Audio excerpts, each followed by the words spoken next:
A análise de risco é uma das coisas mais importantes que nós precisamos fazer em projetos e muitas vezes até em processos. Eu vou mostrar para vocês aqui nesse vídeo algo prático, um case que nós executamos alguns anos atrás e que de fato foi histórico e acabou nos ajudando muito. Solta a vinheta, análise de risco, vídeo de hoje.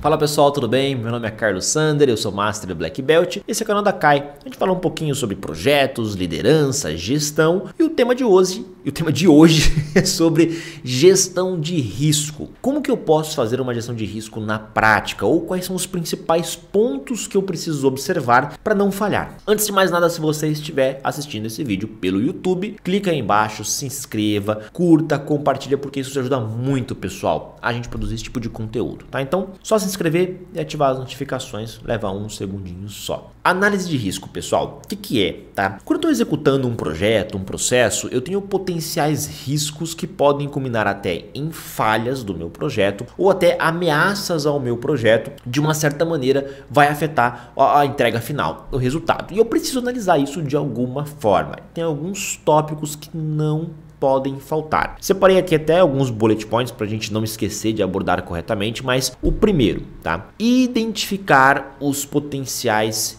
riscos. E eu falei para vocês que eu tinha um case, né, para a gente ir comentando. Como que a gente vai identificar os potenciais riscos? Pandemia, né? Ano de pandemia, a gente fez uma ação de liberar pacotes gratuitos de conteúdos, né, de cursos para alguns profissionais. Aberto, né, uma quantidade específica. Só que durante a pandemia, né, poucos vão se lembrar disso, mas quando a pandemia de fato explodiu no Brasil, muitos foram oportunistas, né, acabaram se aproveitando ali daquela loucura que foi acontecendo, né, todo mundo não sabia o que estava acontecendo direito e tal, muitos foram oportunistas. E um dos potenciais riscos era para a marca, para a empresa, ser identificada como uma empresa oportunista e não de fato querendo ajudar. Por quê? Quando a gente resolveu fazer isso, a gente falou, é um cenário crítico, né? As pessoas de fato estão perdendo emprego, estão fazendo tá um negócio caótico. Então, vamos liberar um pacote de treinamentos online para a gente poder ajudar. E um profissional dentro da empresa levantou a mão, falou assim, putz, cara, mas isso não vai soar como oportunismo? A gente falou, opa, potencial risco identificado. Então, identificar o risco, e aí até dando uma dica já de outro ponto que nós vamos citar aqui de como fazer, é ouvir as fontes, né? Então, um dos profissionais comentou, identificar o risco é essencial. Por quê? Uma vez que eu recebo esse risco, eu preciso saber como tratá-lo. Receber a informação desse risco, eu preciso saber como tratá-lo. Vamos seguindo aqui. Segundo, determinar o potencial, na realidade, qual é o impacto de cada risco. Então, eu identifiquei um risco, mas qual é o impacto de fato? Tem algumas empresas, alguns profissionais, até alguns riscos que a gente não vai conseguir mensurar isso ou metrificar. Como, por exemplo, o impacto em uma marca, né, no branding de uma marca. Não dá pra gente mensurar talvez isso daí. Então eu preciso criar talvez camadas, né? Um impacto baixo, médio e alto que seja relativo, subjetivo, um com relação aos outros, tá? Então eu preciso, primeiro, identificar, segundo, criar um critério no qual eu possa identificar o impacto desse risco. Terceiro ponto específico para fazer uma análise, tá? Priorizar. É óbvio, aqueles impactos que são mais severos para a empresa ou para o seu projeto devem ser priorizados. Só que não é só isso que é levado em consideração. Eu preciso levar em consideração os impactos, tá? E também a possibilidade daquilo acontecer. Então vamos supor que eu tenha um impacto danoso, catastrófico, mas a probabilidade daquilo acontecer é 1 em 1 milhão. Eu não vou ficar gastando toda a minha energia nisso, tá? Eu vou ter que dar um foco em aqueles impactos que estão mais próximos de acontecer. Tem uma matriz até que a gente faz isso de gestão de riscos, eu posso colocar na tela aí para vocês, que a gente apresenta no nosso curso de gestão de projetos. A gente tem um foco muito grande em riscos, tá, pessoal? O pessoal negligencia um pouco, mas é um aspecto importantíssimo. Então essa matriz aí que a gente mostrou é uma matriz utilizada dentro do nosso treinamento. Quarto ponto aqui, ó, que eu separei para vocês. Desenvolver um planejamento, uma gestão de risco. Então vamos supor, uma vez que você identificou, já priorizou, já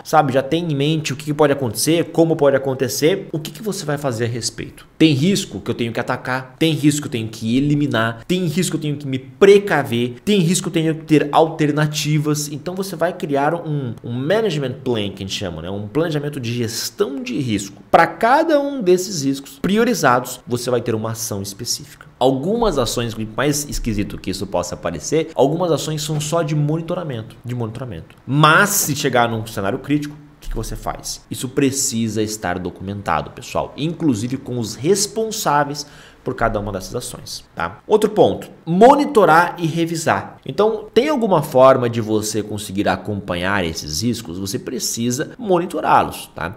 Esse monitoramento e essa revisão é o que te permite colocar em prática a ação ou não. Qual que é a linha termo? Olha, a partir daqui eu preciso executar o plano de ação. Ou, às vezes, não é assim que funciona, né? Às vezes não tem uma linha termo, ou acontece ou não acontece. Vamos supor que você esteja trabalhando com um veículo, ele falhou, né? Ele tem uma falha num componente. Ou tem falha ou não tem falha. Você consegue até prever a falha de um componente, mas algumas vezes um componente eletrônico ele pode falhar simplesmente por algum motivo específico, né, que a gente não tem na mente. E aí o negócio simplesmente falha e você precisa ter um plano de ação para isso. Então, saiba até no planejamento de gestão de risco aquilo que você precisa acompanhar e monitorar e aquilo que você precisa só ter um plano para caso ele venha acontecer de repente, tá? Para não esquecer aqui, ó, comunicar. Então você deve comunicar adequadamente todos os profissionais envolvidos e potencialmente afetados pelos riscos do que vai ser feito e como deve ser feito. Então, comunicação é de extrema importância. Se você não envolve os profissionais, tá? Como a gente já comentou, não envolve os profissionais para determinar a identificação dos riscos, você está sofrendo um revés. Por quê? Você não vai considerar toda a experiência de toda a equipe, você vai deixar de lado fontes importantes de informação, tá? E o último ponto é update, né? A gente ter ali uma certa atualização regular dos riscos e desse plano. Pessoal, não importa, tá? Tem uma comparação até que a gente faz na área da qualidade, isso é bastante comum,